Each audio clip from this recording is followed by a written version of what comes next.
na po sila ng mga dessert, appetizer na hindi ko kinain kasi Ayaw nila kainin. ayaw kong kainin kasi malansa. Nagibigay mo din na.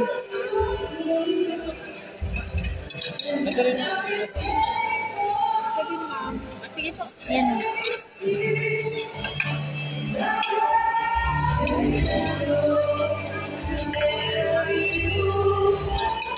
Babayad ka kasi hindi mo inubos.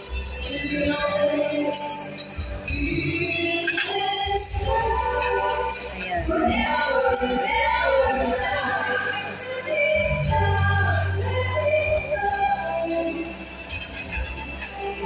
Ganyan trabaho mo kayo dito. Hotel management ka.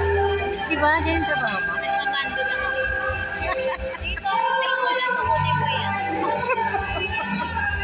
Yan ang trabaho niya, yung ganyan sa mga hotel. Siya yung magkukuha ng mga pinggan, mag-organize sa mga gastusin kasi hotel management. Ang ganda dito guys, pag dito ko ng trabaho. No? Doon ako sa bingo. Sabi, Sa letrang A. Nireklamo na sila sa GC. Tayo na lang daw sana nagluto. ayo.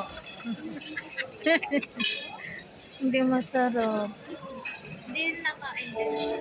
Siyempre, sino ko kain? Disappointed na si ate. Kukuha ng answer. Eh, ito yung mga sinabi sa amin.